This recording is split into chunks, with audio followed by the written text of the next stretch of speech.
Good morning विद्यार्थियों, my name is अरमान। आपका एक बार फिर स्वागत है अपने YouTube channel easy way learning classes पर।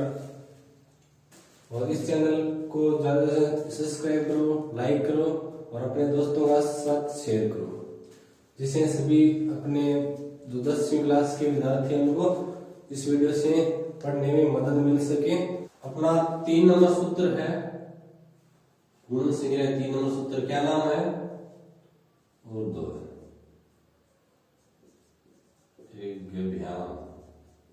क्या नाम है? उर्दू है। त्रिज्यभ्याम सूत्र, ध्यान से देखना। और इस सूत्र से लगभग सभी गुण हम कर सकते हैं, इसमें कोई शर्त नियम नहीं है।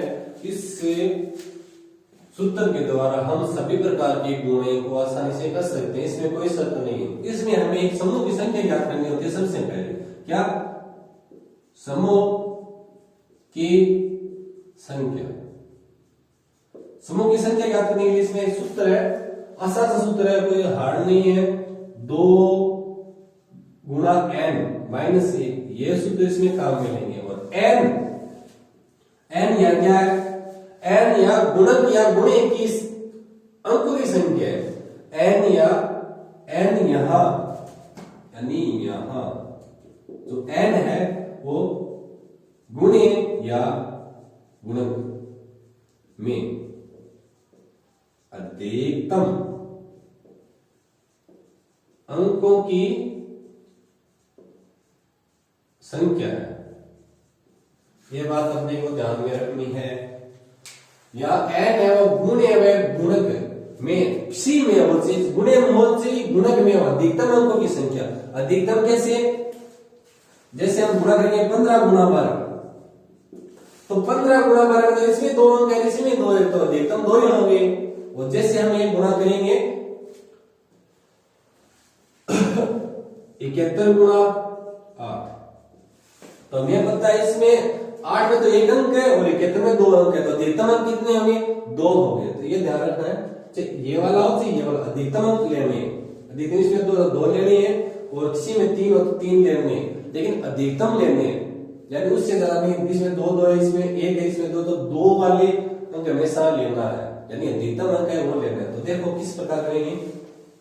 सबसे पहले ये वाला गुणा हम करेंगे, उसके बाद हमें समूह की संख्या कितने समूह बनेंगे, और समूह के बाद इसमें इसका नाम भी ऊर्ध्व है। त्रिज्यभ्याम में ऊर्ध्व वाले ठीक ऊपर, और त्रिज्य मतलब तिरछा गुणा करेंगे, यानी ठीक ऊपर तिरछा गुणा करेंगे। इस विधि के अंदर ऊर्ध्व का मतलब होता है ठीक ऊपर। क्या होता है? ठीक ऊपर। ऊर्ध्व का अर्थ ठीक ऊपर और त्रिज्य का अर्थ है तिरछा। तिरछा, ये बात ध्यान रखनी है। ऊर्ध्व ठीक ऊपर और तिरछा मतलब त्रिज्यभ्याम मतलब तिरछा गुणा। इसमें ठीक ऊपर वाली संख्या से तिरछा गुणा हम करेंगे। तो कैसे करेंगे? देखो, इसमें सबसे पहले इसमें कितने समूह बनेंगे, समूह की संख्या ज्ञात करेंगे। तो इसमें समूह की संख्या ज्ञात करेंगे, तो समूह की संख्या, समूह की संख्या ज्ञात करेंगे तो 2 गुणा या n यानी गुणे या गुणक में कितनी है? 1 2 1 2 2 है तो 2 माइनस 1, तो कितने होंगे? 2 में 4 माइनस 1 बराबर आ गया 3। 3 समूह आ गए। कितने आ गए? 3 समूह आ गए। और समूह हमेशा हमेशा अपने बाईं तरफ से लिखने हैं। क्या लिखने हैं? हमेशा बाईं तरफ से समूह, यानी समूह इस साइड से इधर जा रहा है, ये बात हमेशा ध्यान में, अपनी बाईं तरफ से हमेशा जानी। देखें कैसे जाएंगे? 1 2 3, यानी हम 3 या 3, उसके बाद हम रोमन संख्या में लिखेंगे इसको। जो समूह है अपने, इनको रोमन संख्या के अंदर लिखेंगे। ये अपने समूह है। क्या है? ये अपने समूह है 1 2 3, यानी 4 होते हैं, 4 लगा देते, 5 लगा 6 लगा देते। लेकिन हम इस गुणन के अंदर हमने 3 समूह, तो 3 समूह का हम उपयोग करेंगे। तो दूसरी बात, पहली संख्या ये लिख दो, उसके बाद ये लिख दो। कैसे लिखेंगे? 5 अधिक है 1 पर 5 लिख दो, लिख दिया। उसके बाद यानी 2 अंक लिखने इसके अंदर, यानी ये दोनों पूरे लिखने, 15 का 15 लिख दिया। उसके बाद ये वाला इधर वाला 1 लिखना है इधर। ठीक है, इसी में से 2 और यहाँ 12 का 12 और इधर 1, यानी 1 छोड़ के लिखना है। मैं समझा रहा हूँ पहला यानी एक अक्षर लिख दिया, दो नंबर में एक साथ में जोड़ेंगे यानी जोड़ दिया और आगे एक छोड़ के लिखेंगे। यानी बीच वाले में हमेशा ध्यान रखना जो संख्या है त्यों की त्यों रखनी है। बीच वाली संख्या यदि 5 हो तो 3 नंबर में पूरी संख्या लिखनी है, 7 हो तो 4 वाली संख्या के अंदर पूरी संख्या लिखनी है। ये बात अपने ध्यान में रखनी है, ये बात हमें कभी भी नहीं भूलनी है। और हमेशा ध्यान रखना कि ये विषम संख्या के अंदर ही होगी, विषम संख्या के अंदर ही होगी, कभी भी सम संख्या के अंदर समूह की संख्या कभी नहीं होगी। ये बात हमें ध्यान में रखनी है। तो अब हम क्या करेंगे, ठीक ऊपर तिरछा गुणा, ठीक ऊपर तिरछा गुणा तो यहां लगाएंगे और इसमें 3 समूह तो 3 खंड बनेंगे और जितने समूह उतने खंड बनेंगे तो खंड बना देते हैं, ऐसे बना दिए। तो यहां गुणा करेंगे, 5 को 2 से गुणा करेंगे, गुणा कर दिया और इसमें गुणा करेंगे तिरछा, इसको इससे गुणा करेंगे, इसको इससे गुणा करेंगे। तो 1 को 2 से गुणा करेंगे, 1 गुणा 2 और इनके बीच में प्लस का निशान लगाएंगे और फिर करेंगे 5 गुणा 1 और उसके बाद 1 गुणा 1, 1 गुणा 1। अब नीचे हम लाइन के अंदर आएंगे तो यहाँ 10 आ गया और यहाँ कहते 5 प्लस 2 आ गया और यहाँ भी आ गया 1। तो इनको जोड़े तो यहाँ तो 10 है, यहाँ 7 हो गया, यहाँ 1 हो गया। तो अब इनको हमेशा ध्यान रखना है, इसमें जो हासिल होती है वो आगे चली जाती है, यानी इसकी आत्मा ही है 10 की 1 और 7 में जुड़ जाएगी। तो इसमें 10 की हासिल 7 के पास तो 8 हो जाएगा और यहाँ 1 है, यानी इसमें प्रत्येक खंड में 1 अंक लेंगे, दो अंक है तो उसकी आत्मा ही चली जाएगी। तो यहाँ अपना उत्तर होगा 10 में से 0 और 1 इसमें 7 में जुड़ जाएगा, यानी 8 और 1 आगे है तीसरे खंड में। उत्तर आ गया हमने 180, इसका उत्तर आ गया 180 और 12 को गुणा वैसे भी करेंगे तो अपना 180 ही आएगा। उसके बाद हम इसको गुणा करते हैं, तो इसको गुणा करेंगे तो यहाँ 0,8 कर लेते हैं और इसमें भी 2 है, यानी समूह की संख्या तो 3 ही बनेगी क्योंकि अधिकतम 2 ही है इसमें भी, तो समूह संख्या तो 3 ही बनेगी। तो 3 बनेगी तो देखो फर्स्ट 2 नंबर यानी सेकंड और थर्ड यानी 3 नंबर, तो बीच वाली में तो सेम लिखना है 71 और 0,8। तो यहाँ 1 लिखना है, यहाँ 8 लिखना है, यहाँ 0 लिखना है और यहाँ पे 7 लिखना है। तो अब इनका तिरछा गुणा करेंगे, इधर गुणा करेंगे और इधर ऐसे करेंगे और इधर ऐसे करेंगे, तो 3 खंड बन गए, 1 गुणा 8 हो गया और 1 को 0 से गुणा करेंगे और 8 को 7 से गुणा करेंगे और 7 को 0 से गुणा करेंगे। तो इधर तो 8 आ गया और इधर यहाँ तो 0 आ गया और 8 56 आ गया। यहाँ 0 जोड़ेंगे तो कोई फर्क नहीं पड़ेगा और यहाँ पे 0 आ गया।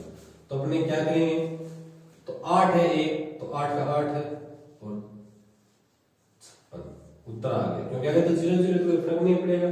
तो ये अपना आंसर आ गया। इस प्रकार हम इसमें गुणा करेंगे कि 2 संख्या हो, 3 संख्या हो, 5 संख्या हो, हम आसानी से इसमें कर लेंगे, हमें कोई दिक्कत नहीं होगी। और इसके अलावा हम एक और करेंगे, इसका एक उदाहरण और ले लेते हैं जिसमें हम कितनी संख्या लेंगे, 497 गुणा 173। तो इसमें देखो 3 है तो समूह की संख्या, समूह की संख्या याद करेंगे तो 2 गुणा इसमें 3 और 3 माइनस 1, तो यानी 3 दूनी 6 माइनस 1 बराबर 5। 5 समूह आएंगे, क्या आएंगे 5 समूह। तो 5 समूह लिखो, 1 2 3 4 5, ये क्या हो गए समूह। 5 समूह लिख दिए। उसके बाद पहले वाली संख्या लिखेंगे हम, बीच वाले में तो सेम आएगी पूरी पूरी आगे, और यहाँ पे लिखेंगे पहला अक्षर, उसके साथ एक जोड़ के लिखेंगे यानी 9 और 7, या 3 आगे वापिस एक छोड़ देंगे 4 9, उसके बाद एक और छोड़ देंगे 4, और इसमें क्या लिखेंगे 3 फिर 3 7 और फिर एक छोड़ देंगे 17 और 1। अब इनका हम गुणा करेंगे तो सीधी सी बात है, या तो ऐसे गुणा हो जाएगा या ऐसे गुणा हो जाएगा, और यहाँ इसको और इसको और बीच वाले को सीधा ये बात ध्यान रखनी है। 3 हो गए तो बीच वाला सीधा और ये कोमल सिरे वाले अप्स में और सिद्ध वाले सिद्ध वाले, तो इसमें ऐसे हो जाएगा और इसका ऐसे हो जाएगा। तो गुणा करेंगे तो खंड इसमें जितने हैं जितने खंड बनेंगे, तो 7 3 21 हो गया गुणा, यानी डायरेक्ट गुणा करके लिख देते हैं, इतना जाता ही है। उसके बाद 749 प्लस 9 3 27, इसमें गुणा करेंगे तो क्या करेंगे 7 प्लस 12 प्लस 9 63, और इसको करेंगे तो क्या करेंगे 28 प्लस 9 और यहाँ आ जाएगा 4। तो इतने हमने 5 खंड हो गए। तो उसके बाद हम क्या करेंगे, यहाँ तो 21 है अपना लिख दिया और इनको जोड़ेंगे, तो जोड़ेंगे क्या जोड़ेंगे 9 7 कितना हो गया 16, 80 लगी और 4 2 6 1 7 76 हो गया। और यहाँ जोड़ेंगे तो क्या जोड़ेंगे 7 2 9 3 12 80 लगी और 6 1 7 8, यहाँ 82 आ गया। और यहाँ जोड़ेंगे तो 9 जोड़ेंगे तो सीधी सी बात है 37 हो गया। कितने हुए 37, और यहाँ पर हो गया 4। तो हम इनका इकाई अंक रखेंगे और बाकी हासिल के अंदर चला जाएगा, यानी ये यहाँ जुड़ जाएगा और जितने भी यहाँ से आएंगे ये यहाँ जुड़ जाएगा और ये यहाँ जुड़ जाएगा, यानी हासिल जितनी आगे चली जाएगी और ये वाला यहाँ जुड़ जाएगा। तो यहाँ से 1 आगे 2 यहाँ जुड़े 8 हो गया, और 7 यहाँ जुड़ेगा तो 9 हो गया, और 8 यहाँ जुड़ेगा तो 8 यहाँ प्लस करेंगे तो 5 और 4, तो 4 आगे जाएगा, 4 शिफ्ट होगा आगे जाके 4 शिफ्ट होगा ये। तो 7 और 9 8, यानी इसका आ गया इसका आ गया इसका आ गया, तो इसमें क्या गया 5 आएगा और इसमें 4 4 8 आएगा, तो ये अपना आंसर हो गया। 80 आगे चली जाएगी और जितने आएगा वो अपना आंसर हो गया। तो ये हमारी होगी ऊर्ध्व तिर्यक ज्ञान सूत्र वाली विधि। इसमें ठीक ऊपर ऊर्ध्व ठीक ऊपर तिर्यक मान मतलब तिरछा गुणा करेंगे, ध्यान से रखना। इसमें समूह की संख्या याद करनी होती है सबसे पहले, तो 2n-1 का सूत्र लगेगा और यहाँ n बराबर गुणे गुणक के अधिकतम अंकों की संख्या होगी, ठीक है। और 15 का और 12 का हमने 3 उदाहरण कर लिए, और उसके बाद में इसकी एक्सरसाइज है प्रश्नावली है 1.1 वो कंप्लीट करवाऊंगा। तो आप इस वीडियो पर बने रहें और ये वीडियो अपने दोस्तों के साथ शेयर करें, लाइक करें और अपने channel easy way learning classes इसको सब्सक्राइब जरूर करें और अपने दोस्तों को भी सब्सक्राइब करने के लिए कहें और ज्यादा से ज्यादा इस वीडियो को शेयर करें जो किसी के काम आ जाए। ये आसान तरीका है, इसे वैदिक गणित का इससे आसान तरीका नहीं मिलेगा। इसके बाद आगे हम करने वाली विधि है अपनी निखिलम विधि। कौन सी विधि? निखिलम आधार उपाधार विधि। 4 नंबर सूत्र है, कौन सा है? सूत्र निखिलम, सूत्र निखिलम आधार उपाधार। निखिलम सूत्र निखिलम आधार उपाधार सूत्र है। इसमें से हमें सबसे पहले क्या करना है, इसमें बहुत सारी चीजें उनका ध्यान रखना है कि हमें आधार कैसे लें, हम उपाधार कैसे लें और विचलन कैसे ज्ञात करें। इसमें 3 चीज हमें चाहिए। क्या चाहिए? आधार, 2 नंबर उपाधार और 3 नंबर चाहिए हमें उपाधारांक। उसके बाद चाहिएगा विचलन।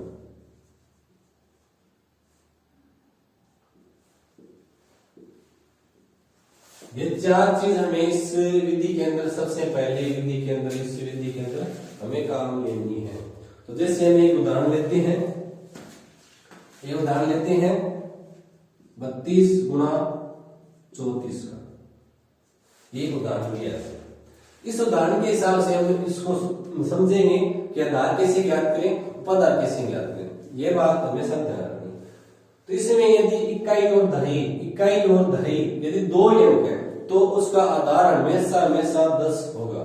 याद रखो, इकाई और दही यदि 2 अंक है तो उसका आधार हमेशा 10 होगा। कितना होगा? 10 होगा, 3 अंक हो गए तो 100 होगा, 4 हो गए तो 1000 होगा।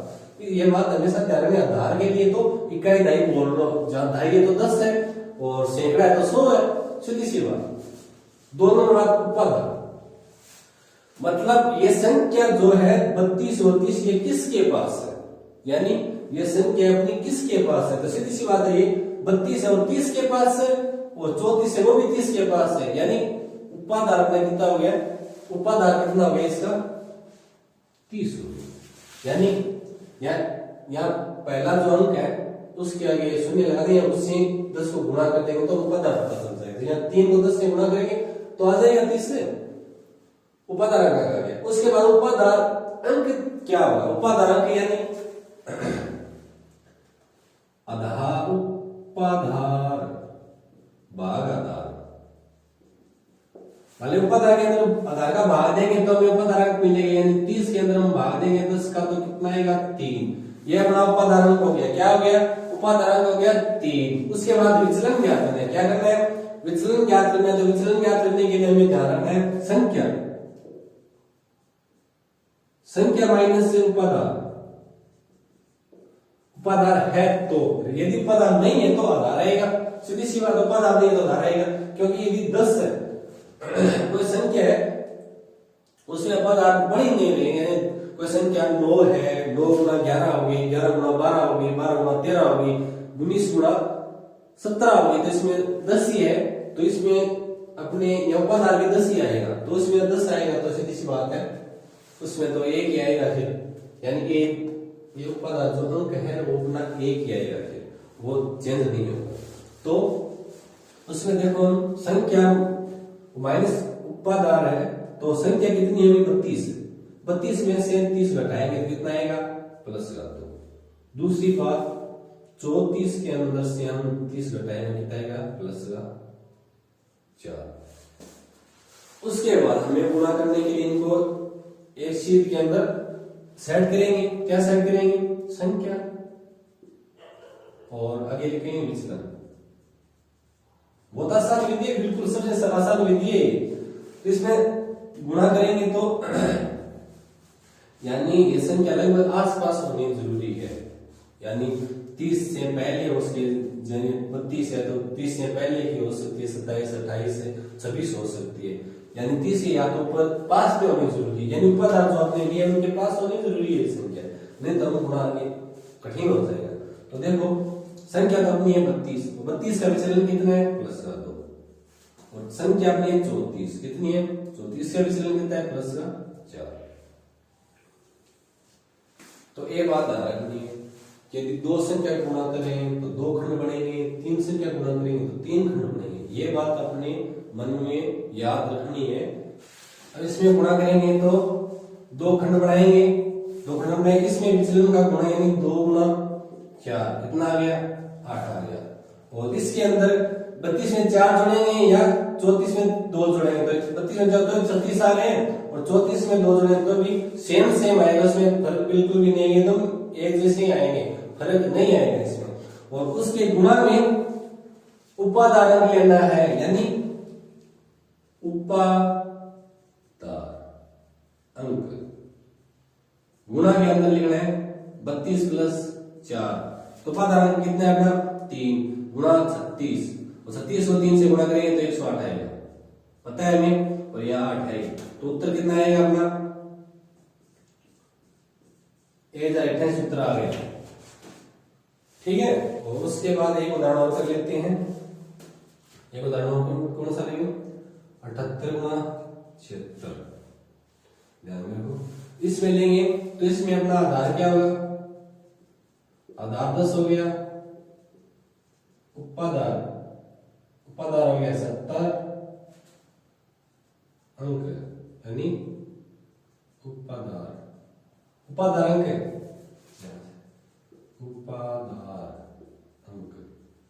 उपाधार अंक हो गया 70 भाग 10 बराबर 7। उसके बाद आ गया विचलन हो गया 78 माइनस 70, इसका हो गया प्लस का 8 है, और 76 माइनस 70 इसका हो गया प्लस का 6। तो वापिस इसी तरह वापिस लिखेंगे, क्या लिखेंगे संख्या, और विचलन, संख्या और विचलन। तो संख्या और विचलन लिखेंगे तो क्या लिखेंगे? संख्या तो है अपनी 78 और 76 और प्लस का 8 है और प्लस का 6। तो दो खंड बनाएंगे, यहाँ विचलन के गुणा करेंगे तो 8 गुणा 6 करेंगे, कितने होंगे? 8 6 48। कितना हो गया? 8 6 48।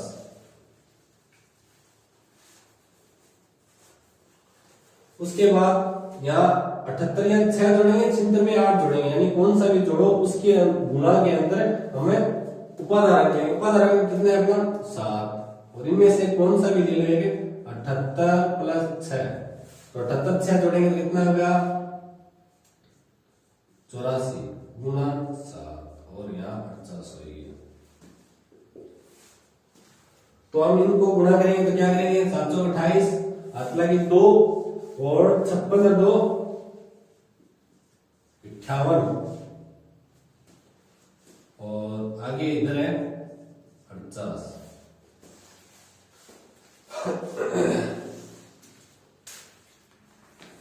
तो इसके अंदर हम यहाँ पर ये 4 जो हासिल के रूप में आगे जाएगा तो 8 है और 4 यहाँ जोड़ देंगे तो कितना होगा? 12 9 5 यानी 9 5 9 8 उत्तर आ गया। ठीक है, इस प्रकार हम गुणा करेंगे। और इस वीडियो को लाइक शेयर जरूर करें अपने दोस्तों फ्रेंड के साथ और इस वीडियो को पूरा अंत तक देखें। अब हम गुण संक्रिया में हमने 3 नंबर संक्रिया इससे पहले हमने योग संक्रिया, व्यवकलन संक्रिया और गुण संक्रिया कुछ कर लिया था और कुछ बाकी है जो हम अभी करेंगे। और जितना हमें गुण संक्रिया में 3 नंबर जो 4 नंबर सूत्र है अपना, क्या नाम है उसका? निखिलम सूत्र, निखिलम आधार उपाधार, आधार उपाधार, ये सूत्र हम कर रहे थे।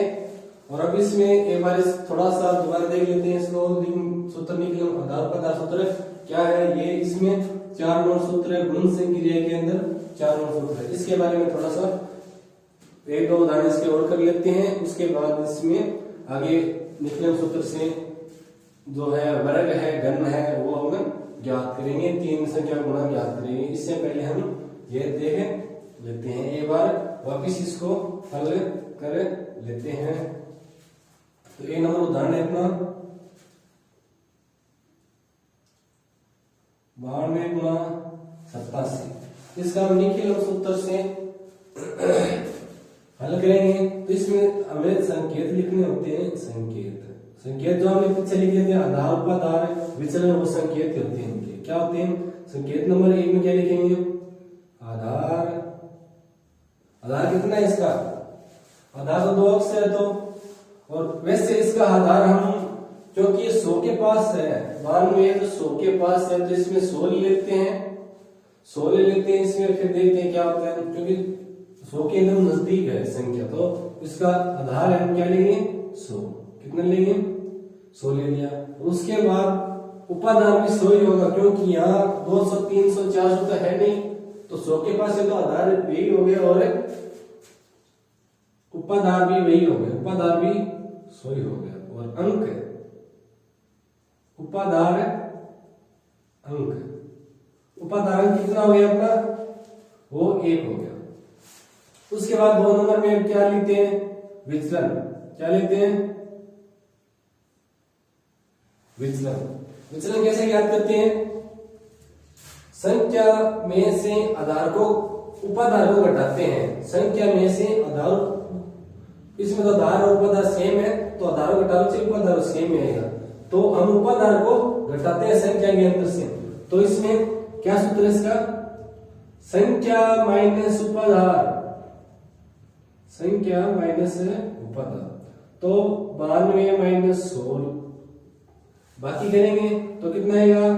माइनस का 8। और इसमें 87 माइनस 100 करेंगे तो कितना आएगा? और माइनस 13। तो अब उसी तरह लिखेंगे 12वें का संख्या लिखेंगे, पहली संख्या उसका विचलन लिख दिया। और विचलन कितना है अपना -8 और 87 का कितना विचलन -13 है। तो हम उनका गुणा करेंगे तो कैसे करेंगे, या तो 92 के अंदर से 13 माइनस कर देंगे, क्योंकि माइनस है तो माइनस करेंगे, प्लस है तो प्लस करते हैं। तो यहाँ पर माइनस है तो 92 - 13 करेंगे, या 87 - 8 करेंगे। तो कम कर देते हैं तो कितने आएंगे 92 - 13 और गुणा में हमें क्या लिखते हैं उपादान अपना 1 है। और इस साइड यानी दक्षिण पक्ष में क्या लिखेंगे विचलनों का गुणा, क्या लिखेंगे विचलनों का गुणा। विचलन कितना है -8 गुणा -13। तो हम इनको सरल कर लेते हैं। 92 - 13 कितने होते हैं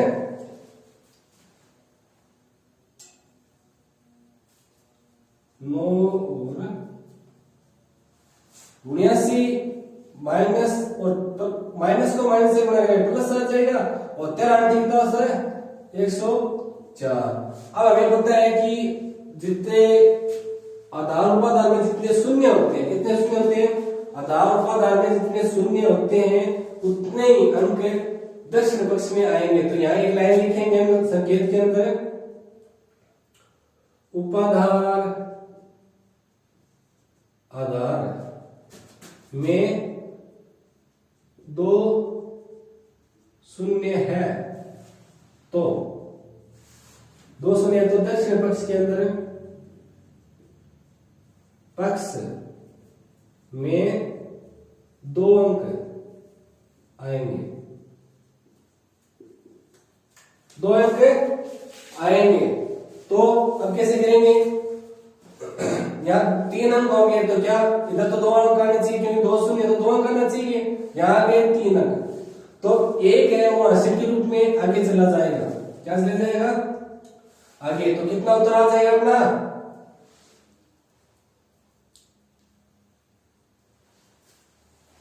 0 4 तो आएगा, 1 इसमें जोड़ जाएगा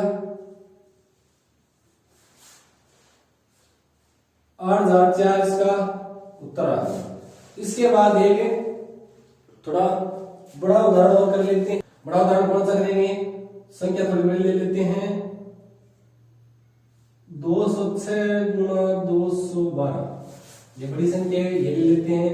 तो इसमें पहले तो हम संकेत लिखेंगे और साथ में संकेत तो क्या आएगा आधार संकेत के अंदर आधार कितना आएगा अपना 100 आएगा क्योंकि 3 संख्या तो 100 आएगा। उपादार कितना आएगा, यहाँ पे 2 है तो 2 से गुणा करें, 200 के पास है तो 200 आ गया। उपादार अंक कितना आएगा 200 के अंदर 100 का भाग देंगे तो 2 आएगा। उपादार आ गया अपना 2। उसके बाद विचलन क्या करेंगे तो 206 - 200 बराबर प्लस का 6 और 212 - 200 बराबर प्लस का 12। इतनी संख्या आ गई। और आधार के अंदर 2 शून्य है तो दक्षिण पक्ष के अंदर 2 अंक आएंगे। तो वापिस इनको संख्या लिख लेते हैं, पहले संख्या उसके बाद है विचलन। तो संख्या कितनी है 206 और 212। तो इसका तो प्लस का 6 आ गया, इसका प्लस का 12 आ गया। तब इनके तो खंड डाल लेते हैं वाम पक्ष और दक्षिण पक्ष से। दक्षिण पक्ष के अंदर 6 गुणा 12 हमें पता है 72 आता है, पक्ष की 72 हो गया। और इस साइड में क्या करेंगे 200 यानी विचलन अपना 2 है तो 2 लिखेंगे बाहर, यानी और उपादान 2 तो 2 बाहर लिखेंगे यानी गुणा करेंगे। वो 206 प्लस 12 यानी 2 गुणा 218 2 गुणा 218। इनको गुणा करेंगे तो 436 आएगा क्योंकि 200 200 400 और 18 36 कितना आ गया 436। और 436 इधर 72 यानी दक्षिण पक्ष में 2 अंक है, 2 अंक हमें चाहिए तो उत्तर आ गया हमें 436 72 अपना उत्तर आ गया। तो इस प्रकार एक बार फिर देख लो आराम से। इसका आप स्क्रीनशॉट भी ले सकते हैं, इसको वीडियो को रोक के और अपने नोटबुक रफ रजिस्टर और होता है उसमें आपने नोट कर सकते हो इसको, यानी दोबारा देखने के लिए, या फिर दोबारा आप वीडियो पुनः दोबारा देख रहे हो, वीडियो हमेशा आपको यहाँ मिल जाएगा। अब हम निखिलम सूत्र से तीन संख्याओं का गुणा करेंगे। तीन संख्या जैसे 9, 8 और 7, जैसे तीन संख्या हुई तो हम निखिलम सूत्र से गुणा करेंगे। ये इनका आधार क्या होगा, संकेत में क्या लिखेंगे, संकेत में आधार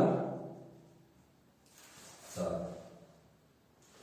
और आधार कितना हो गया अपना, एक संख्या तो 10 आधार होगा, 2 होगा तो 10 होते हैं, यदि 100 के पास है तो उसका 100 हो जाता है, इसमें 10 आधार है, उपाधार तो है नहीं, तो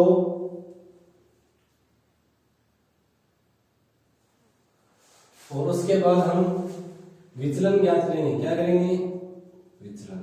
विचलन कैसे लिखेंगे, विचलन आएगा 9 माइनस 10 बराबर माइनस का 1, 8 माइनस 10 माइनस का 2, तो 7 माइनस 10 माइनस का 3। तो फिर क्या करेंगे,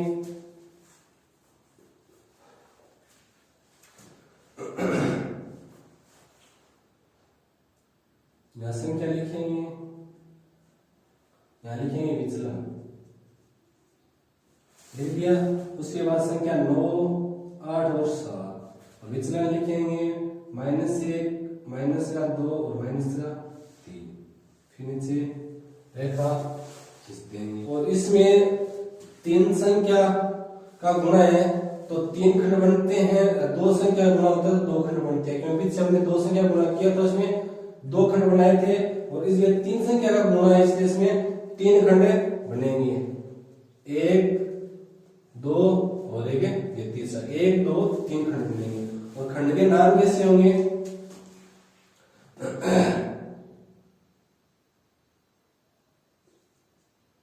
बाया खंड, मध्य खंड और ये दाया खंड, ये 3 खंड बनेंगे इसमें।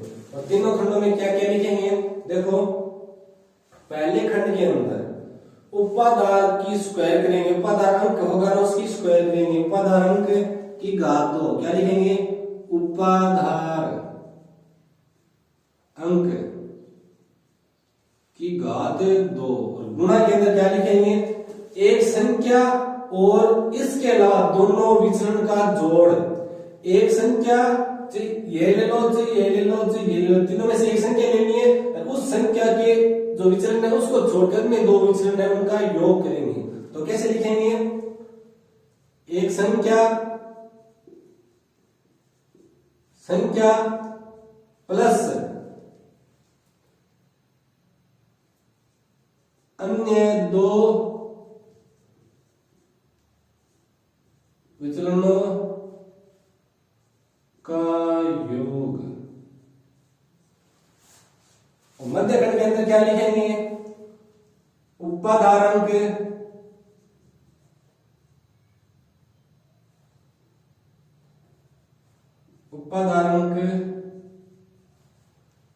गुणा,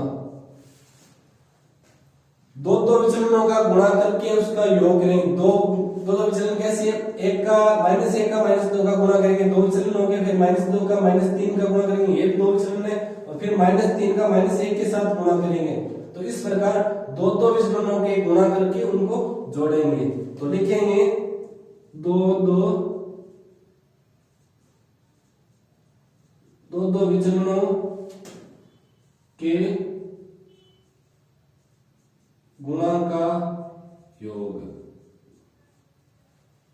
यानी जोड़, इसके उपाधारण के गुणा होगा। और दाया पक्ष यानी 3 नंबर पक्ष के अंदर तीनों विचलनों का गुणा, तीनों विचलनों का गुणा, ठीक है। तो इसके बाद हम इनका गुणा करते हैं, कैसे करेंगे, यानी पहले के अंदर उपाधारक इसमें अपना आधार और उपाधार 10 है, तो ये उपाधारक 1 हो गया, 10 के अंदर 10 का भाग देंगे तो 1 आएगा। यहाँ लिख लो चाहे उपाधारक कितना हो गया 10 हो गया, और उपाधार अंक 10 में 10 का भाग देंगे 1 आएगा। तो उपाधारक अपना 1 है, उपाधारक अपना 1 है, तो 1 की घात 2 करेंगे, 1 की घात 2। उसके बाद एक संख्या कौन सी ले लो, 9 ले लेते हैं। 9 प्लस करेंगे, क्योंकि प्लस होता प्लस करते हैं, बाकी तो बाकी करेंगे, माइनस का 2 और माइनस का 3 इसके कोष्टक के अंदर। उसके बाद मध्य खंड आता है, मध्य खंड उपाधारक 1 है, उसके गुणा के अंदर क्या लिखेंगे, -1 गुणा माइनस का 2 कोष्टक, प्लस माइनस का 2 गुणा माइनस का 3, प्लस से माइनस का 3 गुणा माइनस को 1 कोष्टक, और 3 नंबर खंड के अंदर -1 गुणा माइनस का 2 गुणा माइनस का 3 हो गया। उसके बाद इसको सरल कर लेते हैं, बहुत ही आसान है, ध्यान से देखो। 1 की घात 1 होती है और 1 को किसी संख्या से गुणा करेंगे तो कोई फर्क नहीं पड़ेगा, तो क्या करेंगे 1 गुणा 2 के अंदर से 3 और 2 5 माइनस के दोनों जुड़ेंगे तो 5 हो जाएंगे, 2 के अंदर से तो 4 आ गया। और यहाँ कितने आएंगे, 1 को किसी संख्या से गुणा करेंगे तो कोई फर्क नहीं पड़ेगा, सेम संख्या आएगी। तो -1 को -2 से गुणा करेंगे तो प्लस का 2 प्लस का माइनस का 2 और माइनस का 3 गुणा करेंगे तो प्लस का 6, और माइनस का 3 ने -1 से गुणा करेंगे तो प्लस का 3। और उसके बाद आगे वाला खंड के अंदर क्या करेंगे, -1 को -2 से गुणा करेंगे प्लस का 2, और प्लस के 2 को -3 से गुणा करेंगे तो माइनस का 6। अब इनको जोड़ देते हैं, तो जोड़ेंगे तो यहाँ तो 4 आएगा, यहाँ 8 3 11 और यहाँ -6।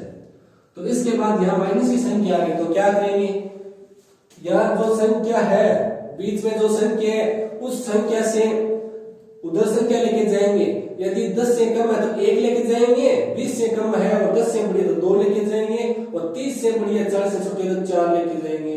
यानी दाई के पास वाली संख्या में जितने अंक होते हैं, यानी इकाई दाई पे जितना होता है उससे बड़े वाली संख्या लेके जाएंगे। यानी यहाँ तो इकाई है दाई नहीं तो 10 मतलब 1 लेके जाएंगे, और यहाँ 15 होता 16 होता 18 होता तो ये 20 के पास है, यानी 20 से छोटी तो यानी यहाँ से 2 लेके जाते हैं, और जितने भी यहाँ से लेके जाएंगे उसको आधार या से गुणा करेंगे। हमारे आधार कितनी है उससे गुणा करेंगे, तो यहाँ से 1 लेके जाएंगे तो 4, यहाँ से 10 11 से लेके जाएंगे 10 बच गया, और यहाँ 1 लेके जाएंगे उसको 10 से गुणा करेंगे -6, 1 को 1 इधर से 11 से 1 लेके जाएंगे और 1 को आधार से गुणा करेंगे तो यहाँ 1 को 10 से गुणा करेंगे तो 10 हो गया, और 10 के अंदर से 6 घटाएंगे तो कितने आएंगे 4 10 और 10 -6 करेंगे कितना आएगा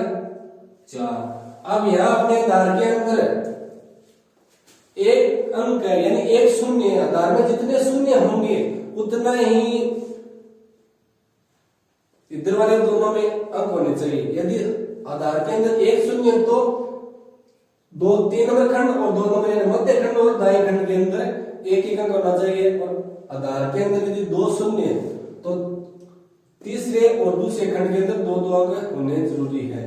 तो हमारा 10 के अंदर आधार के अंदर शून्य 1 है तो 1 होना चाहिए, बाकी जितने अंक बचेंगे वो आगे हासिल के रूप में आगे चले जाएंगे।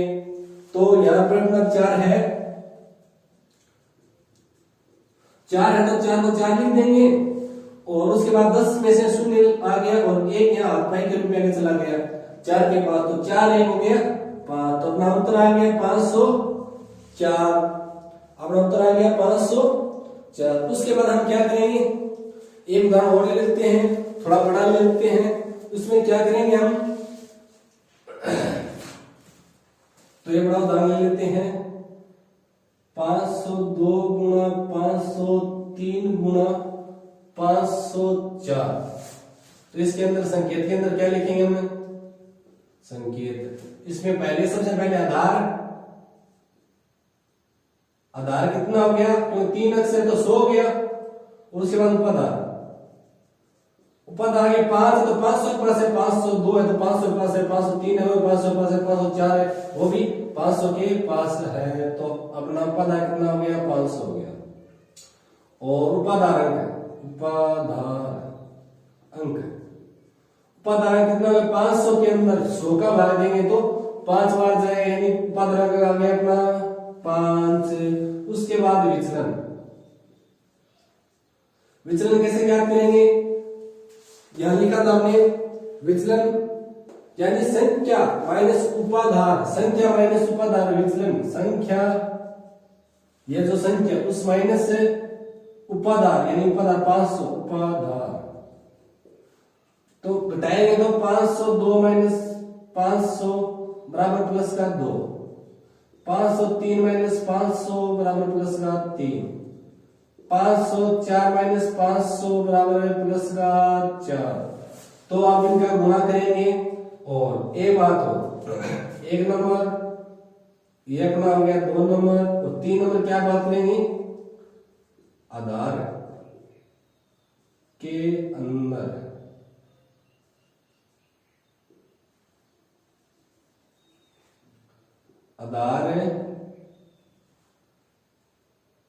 आधार में 2 शून्य है तो मध्य खंड है दाएं खंड में 2 अंक होंगे ठीक है। उसके बाद हम लोग गुणा कर लेते हैं तो पहले लिखेंगे संख्या हमेशा लिखते हैं, उसके बाद विचलन।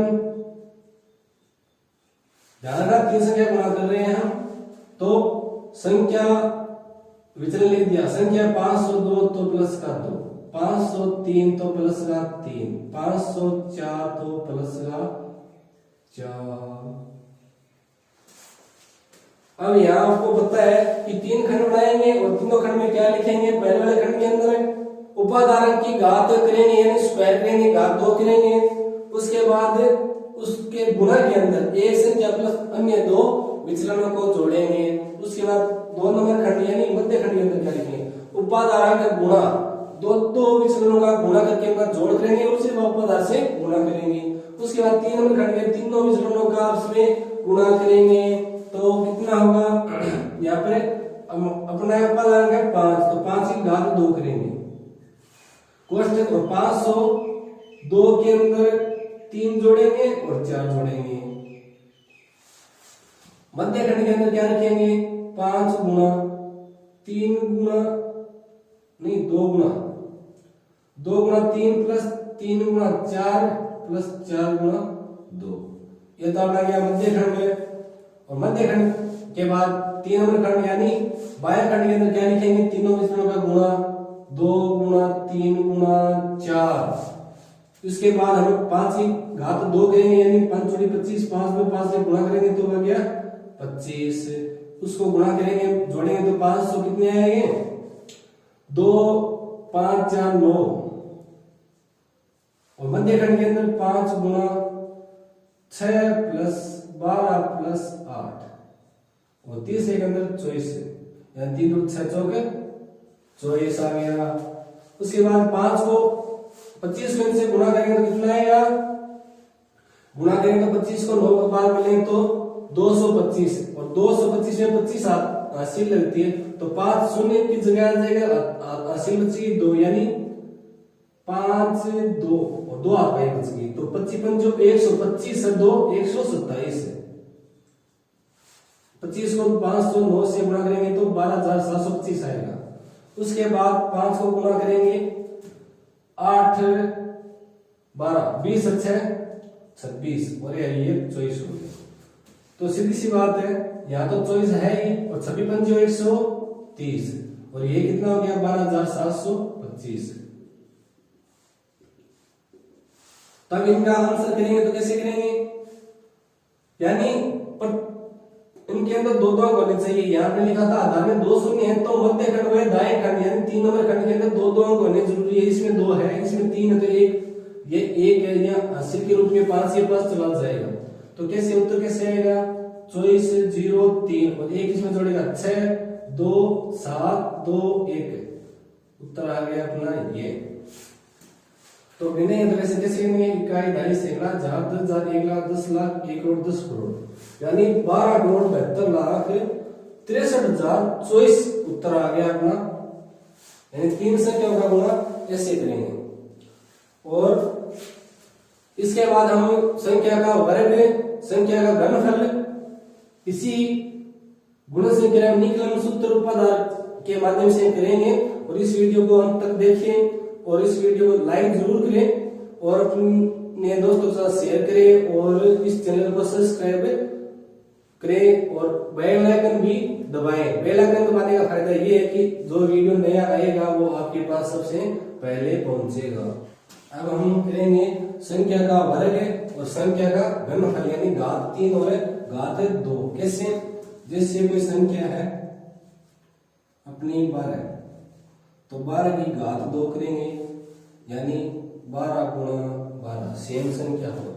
और घनफल में क्या करेंगे यानी अपना 15 है तो 15 की घात 3 यानी 15 गुणा 15। तो ये हम सीखेंगे कि कोई संख्या है उसका वर्ग यानी घात 2 कैसे करेंगे और कोई संख्या है उसका घन यानी घात 3 कैसे करेंगे। तो अभी इस वीडियो में अंत तक बने रहें। तो संख्या का वर्ग करेंगे तो अपना सूत्र है, क्या सूत्र है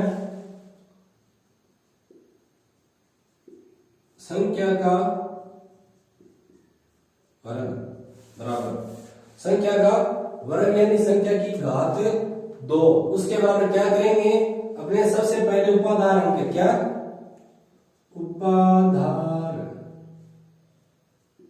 अंक सबसे पहले उपाधार अंक के गुणा के अंदर क्या करेंगे संख्या प्लस विचलन हो गया। यानी पहले खंड के अंदर आएगा अपना उपाधार अंक के गुणा संख्या प्लस विचलन यानी संख्या में विचलन जोड़ के उसके बाद उपाधार अंक से गुणा करेंगे। उसके बाद आएगी अपने विचलन की घात 2। क्या आएगा विचलन की घात 2 विचलन की घात 2 जितना भी अपना विचलन होगा उसकी घात 2 करेंगे और इस सूत्र के द्वारा हम अपना गुणा कर लेंगे यानी घात 2 कर लेंगे। तो जैसे कैसे करेंगे तो एक उदाहरण देखते हैं। ये 12 का उदाहरण लिया जाएगा हमने तो इसमें 12 के अंदर यानी 12 की घात 2 करेंगे यानी 12 की घात 2 करेंगे ये अपना उदाहरण है। तो इसके अंदर आधार कितने हैं आधार अपने को पता है कि आधार इसमें 10 है और उपाधार भी 10 है और उपाधार अंक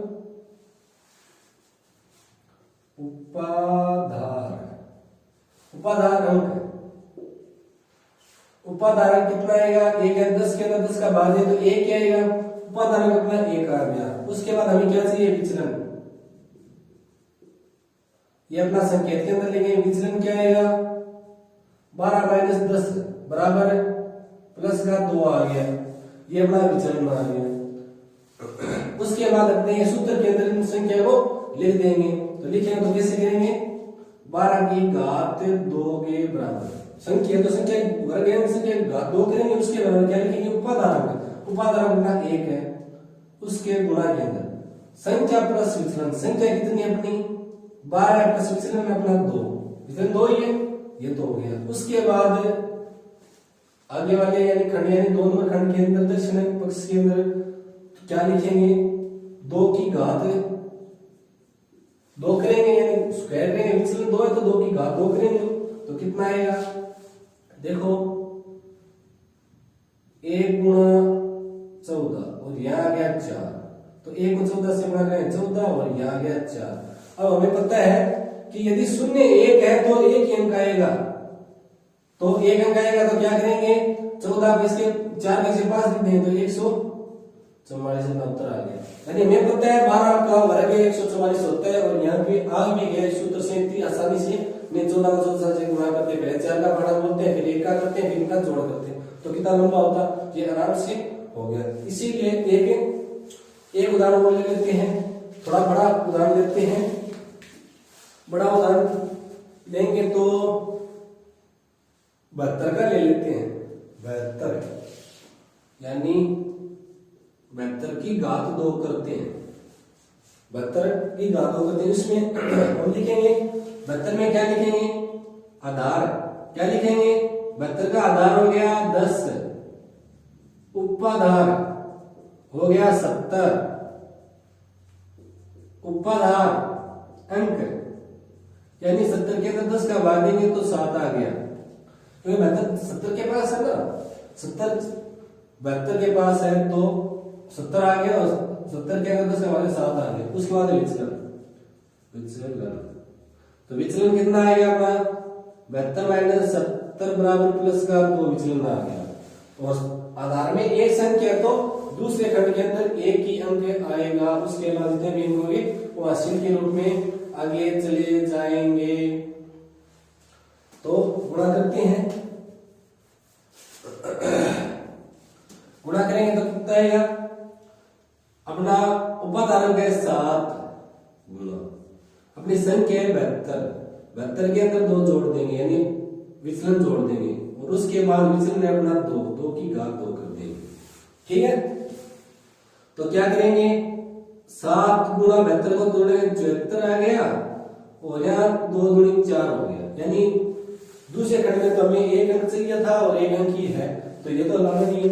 तो इसके बाद 7 को 74 से हम गुणा करेंगे तो गुणा करते हैं तो कैसे करेंगे 7 चौक 28 का 8 और 8 लगी 2 नली 80 2 होगी और 7 7 49 है 2 50 और 51 हो गया तो 51 यहाँ लिख देंगे और उसके बाद 4 है तो यहाँ अपना उत्तर हो गया 5 1 8 और 4 ये अपना उत्तर हो गया। आसानी से 72 को 72 से गुणा करते हैं नहीं तो 72 लिखते हैं ऊपर फिर गुणा 72 नीचे लिखते हैं 2 का बड़ा बोलते हैं उसके बाद गुणा लगाते हैं और 7 का बोलते हैं उसके बाद उनका योग करते हैं तो बहुत लंबी थोड़ी प्रोसेस होती है तो इसमें हमें कुछ नहीं करना पड़ा और अपना आंसर आ गया 5184 उसका उत्तर आ गया। इसी प्रकार हम 3 संख्याओं के यानी संख्या को 3 बार गुणा करते हैं सेम संख्या यानी उसको घनफल बोलते हैं यानी घात 3 बोलते हैं। उसका सूत्र देखेंगे पहले क्या बोलेंगे संख्या की घात 3 के बराबर होगा सूत्र होगा क्योंकि संख्या का घनफल कर रहे हैं तो घात 3 होगी तो पहले क्या लिखेंगे उपाधार अंक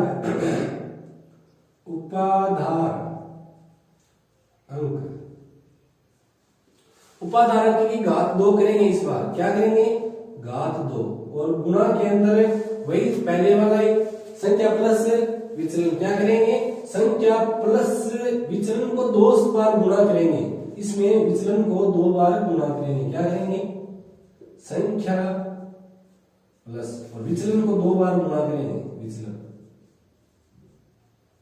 विचलन को 2 बार गुणा करके संख्या के अंदर जोड़ेंगे। ये तो अपना पहला पद आ गया क्योंकि ये 3 बार गुणा करेंगे तो पहले 3 पद आएंगे इसमें 3 संख्या का गुणा किया था तो यहाँ संख्या अलग अलग थी तो 3 पद आए थे तो ये सेम संख्या 3 पद आएंगे।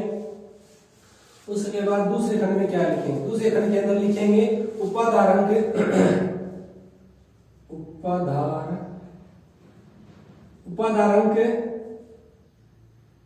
गुणा उपाधार अंक गुणा 3 गुणा विचलन की घात 2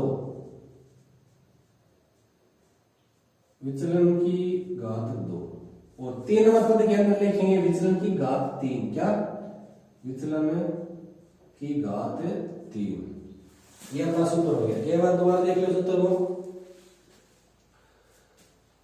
संख्या का घनफल ज्ञात करेंगे तो संख्या की घात 3 करेंगे तो उपाधार अंक है जितना भी उपाधार अंक आएगा उसकी घात 2 को गुणा करेंगे संख्या प्लस 2 गुणा विचलन को 2 से गुणा करके फिर संख्या में जोड़ेंगे पहले पद के अंदर दूसरे पद यानी मध्य खंड के अंदर क्या करेंगे, उपादान अंक जो जितना आएगा उसको 3 से गुणा करना है और उसके बाद विचलन की घात 2 यानी विचलन जितना भी आएगा, ये 2 आएगा तो 2 दूनी 4, 5 आएगा 5 दूनी 25, इस प्रकार अंदर गुणा करेंगे। और उसके बाद हमें विचलन की तीसरे पद यानी दाएं पद के अंदर क्या करेंगे, विचलन की घात 3 करेंगे, विचलन को 3 बार गुणा करेंगे। तो अब देखते हैं इसको 15 को हम हल करके, पहले तो हम 15 का हम क्या लिखेंगे, 15 का हम सबसे पहले तो लिखेंगे आधार, क्या आधार, अपना आधार हो गया 10 और उपादान भी 10 है, उपादान भी 10 है क्योंकि ये 10 के पास है तो 10 ही होगा। और उपादान अंक हो गया 10 को 10 से भाग देंगे तो 1 आएगा, उसके बाद विचलन यानी 15 माइनस 10 बराबर प्लस का 5 विचलन आ गया। अब हम इस सूत्र के अंदर सारे मान रखेंगे, हमें विचलन पता चल गया क्या 5 विचलन है और उपादान 1 पता चल गया और संख्या तो हमें पहले पता ही थी 15 है अपनी, तो इस प्रकार हम गुणा करेंगे। तो कैसे करेंगे, 15 की घात 3 कैसे करेंगे, उपादान की घात 2 करें, उपादान अपना है 1 की घात 2 गुणा संख्या अपनी 15 प्लस 2 गुणा विचलन अपना 5 है, विचलन 5 है तो 5 करेंगे, ये तो पहला पद हो गया। मध्य खंड के अंदर क्या करेंगे, उपादान है अपना 1 गुणा 3 गुणा विचलन है अपना 5, तो 5 को घात 2 करेंगे, उसके बाद इतना है उसे गुणा करेंगे और तीसरे खंड में विचलन की घात 3 यानी 5 की घात 3 करेंगे, विचलन 5 तो 5 की घात 3 करेंगे। तो कैसे करेंगे, 1 की घात 1 होता है और 15 प्लस 5 दूनी 10 और 1 गुणा 3 होता है और 5 दूनी 25 यानी 5 की घात 2 होती है 25 होती है और 5 की घात 3 कितने होते हैं, 5 दूनी 25 को 5 से वापिस गुणा करेंगे तो 125 कितना आएगा 125। उसके बाद इनको हल कर लेंगे तो 1 को गुणा करेंगे तो फर्क नहीं पड़ेगा, तो इनको जोड़ देते हैं, कितना आएगा 25 आ गया, 25 आ गया। उसके बाद हम हमारा 3 को इससे गुणा करेंगे 175 आ गया, 25 75 होता है 175 नहीं 25 75 होता है 75 आ गया। और उसके बाद हमारा तीसरा खंड है 125 और इसमें हमें पता है कि हमने आधार में जितने अंक होंगे उतने अंक हमें रखने हैं, आधार में अपने जितने अंक हैं उतने अंक हमें रखने हैं। तो क्या रखेंगे, यहाँ 12 इधर आएगा और फिर जितनी हासिल बनेगी वो आगे चली जाएगी। तो कैसे लिखेंगे अपना उत्तर, कैसे ऐसे आएगा 5 इधर आ गया और इसमें प्लस 12 कर देते हैं तो कितने हो गए 7 1 8, तो 8 वापिस आगे जाएगा तो 5 7 और 8 इधर जाएगा तो 8 प्लस कर देते हैं तो 3 और 3, तो कितना आएगा ना 3 और 3 आ गया, अपना आंसर आ गया ये। हमें 5 की घात 3 की तरह 25 आया था और हमारा उपादान अंक के अंदर एक ही शून्य यानी हमें इन दो खंडों में एक एक अंक ही रखना है।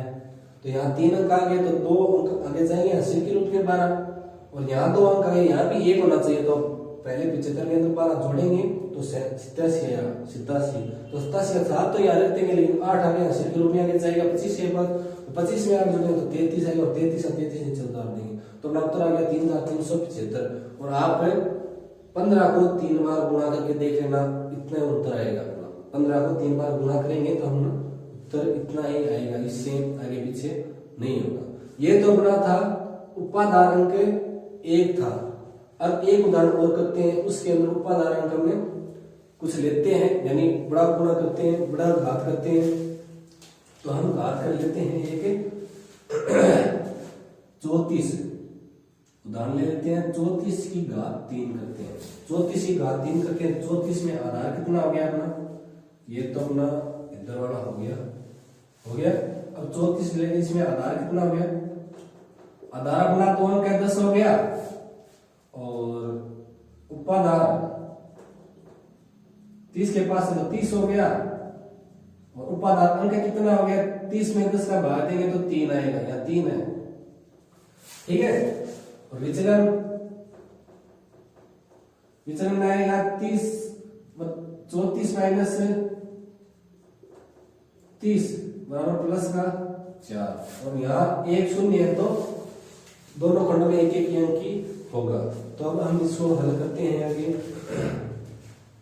तो आसान सा लिखते हैं, 34 की घात 3 करेंगे तो सबसे पहले हमें क्या करना है, उपादान की घात 2 करनी है। उपादान अगर 3 है तो 3 की घात 2 करेंगे। उसके बाद क्या लिखेंगे, संख्या प्लस, संख्या अपनी है 34 प्लस 2 गुणा विचलन है अपना 4, ये पहला खंड हो गया। दूसरे खंड उपादान के कितने अपना 3 गुणा 3, ये सूत्र में है तो 3 लगाएंगे, गुणा विचलन की घात 2, विचलन कितने अपना 4, तो 4 की घात 2 करेंगे। उसके बाद विचलन की घात 3 यानी 4 की घात 3 करेंगे। तो इस प्रकार रहेगा हमारा। तो हमें पता है 3 की घात 2 करेंगे तो 9 आता है, कितना आता है 9, और गुणा, और 34 के अंदर 8 जोड़ेंगे, कितने जोड़ेंगे 34 के अंदर 2 दूनी 8 होते हैं, 2 चौक 8 होते हैं, तो प्लस 8 हो गया। और अपना वापिस क्या करेंगे, 3 को 3 से गुणा करेंगे, 9 आ गया, ये अपना आ गया 9, और उसके बाद 4 को 4 से गुणा करेंगे 16 आ गया। उसके बाद 4 को 3 बार करेंगे तो 4 को 3 बार यहाँ कर लेते हैं, 4 गुणा 4 यानी ये 4 चौक 16 और 16 चौके 64, कितना आएगा 64, तो यहाँ ले देते हैं 64।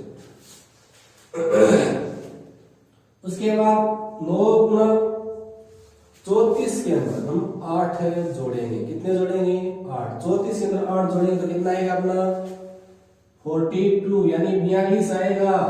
उसके बाद 16 को 9 बार गुणा करेंगे तो कितना 16 गुना कितना होता है 144, कितना होता है 144। उसके बाद 64 आ गया, यानी कि 2 खंड तो पूरे हो गए और तीसरे खंड में एक गुणा बाकी है तो गुणा करेंगे।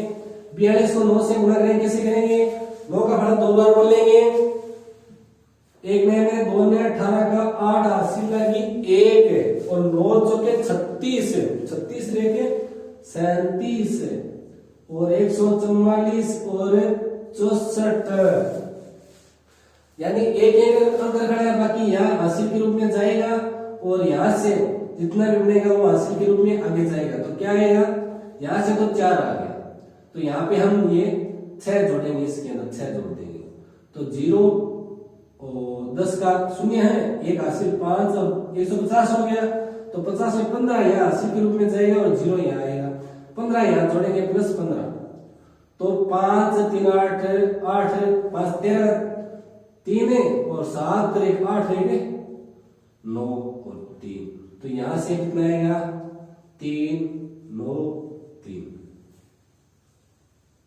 ठीक है 39,304 अपना उत्तर आ गया। इस प्रकार हम संख्या का घनफल ज्ञात करेंगे और इस प्रकार हमारी गुणन संक्रिया हुई, कंप्लीट हो गई है। और इसमें कोई भी प्रॉब्लम हो, कोई भी गुणे में कहीं दिक्कत आ रही हो, कोई समझ में नहीं आ रहा है, तो आप वीडियो के कमेंट बॉक्स के अंदर अपना जो प्रॉब्लम है वो पूछ सकते हो, उसका मैं अलग से वीडियो बना के डाल दूंगा। और इसके बाद हम आगे आने वाले वीडियो के अंदर हम इसका जो आगे वाली संक्रिया नंबर 4 यानी भाग संक्रिया नंबर 4 है, भाग संक्रिया, उस संक्रिया के सूत्र है वो इसके आगे आने वाले वीडियो में हम उसको समझेंगे और हल करेंगे। और उसके बाद जो वीडियो आएगा उसके अंदर हम 1.1 एक्सरसाइज यानी प्रश्नावली 1.1 के हल करेंगे। इसलिए इन वीडियो को अंत तक देखें और समझें, और जो समझ में नहीं आ रहा है आप कमेंट बॉक्स में पूछ सकते हो, और इस वीडियो को अपने दोस्तों के साथ शेयर जरूर करें। और ये वीडियो अंत तक देखने के लिए आपका धन्यवाद।